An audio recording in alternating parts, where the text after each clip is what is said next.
అందరికీ వినాయక చవితి శుభాకాంక్షలు. వినాయకుడికి వివాహం ఎలా జరిగిందో తెలుసా? వినాయకుడు చాలా తెలివైనవాడు, చాలా ప్రేమ కలవాడు, చాలా శక్తివంతమైనవాడు. అయినప్పటికీ కూడా తన ఏనుగు తల మరియు బొజ్జ కారణంగా ఏ అమ్మాయి కూడా అతన్ని వివాహం చేసుకోవడానికి సిద్ధంగా ఉండేది కాదు. అప్పుడు వినాయకుడికి చాలా కోపం వచ్చి ఇతర దేవతల వివాహంలో సమస్యలు సృష్టించడం ప్రారంభించాడు. అతడు చాలా శక్తివంతమైనవాడు కాబట్టి ఇతర దేవతలందరూ కూడా భయపడిపోయేవారు. ఇక వినాయకుడి వాహనమైన మూషికం కూడా సహాయం చేస్తూ ఉండేది. అప్పుడు దేవతలందరూ శివుడి దగ్గరికి వెళ్ళి ఒక పరిష్కారం చూపమని అర్థిస్తారు. కానీ శివుడి దగ్గర ఏ పరిష్కారం ఉండేది కాదు. అప్పుడు పార్వతీమాత దేవతలని బ్రహ్మ దగ్గరికి వెళ్ళమని కోరుతుంది.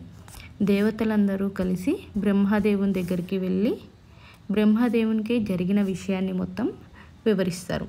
అప్పుడు బ్రహ్మ తన శక్తితో ఇద్దరి అందమైన స్త్రీలని సృష్టించి వారితోనే గణేశునికి వివాహం జరిపిస్తారు. ఆ అందమైన స్త్రీలే సిద్ధి, బుద్ధి. అలా గణేశునికి వివాహం జరుగుతుంది. ఈ విషయం మీలో ఎంతమందికి తెలుసో కింద కామెంట్ చేయండి. అలాగే గణేశునికి ఇద్దరు కుమారులు, శుభ, లాభ అనే కుమారులు కూడా ఉన్నారు. అలాగే ఒక కుమార్తె కూడా ఉంటుంది, సంతోషిమ. గణేశునికి మనవళ్ళు కూడా ఉన్నారు, ఆనందుడు, ప్రమోదుడు. మీలో ఎంతమందికి తెలుసో కింద కామెంట్ చేయండి. ఇలాంటి ఇంట్రెస్టింగ్ వీడియోస్ కోసం లైక్ చేయండి, సబ్స్క్రైబ్ చేయండి. అలాగే వీడియో నోటిఫికేషన్ కోసం పక్కనే ఉన్న బెల్ సింబల్ని యాక్టివేట్ చేసుకోండి. Thank you for watching.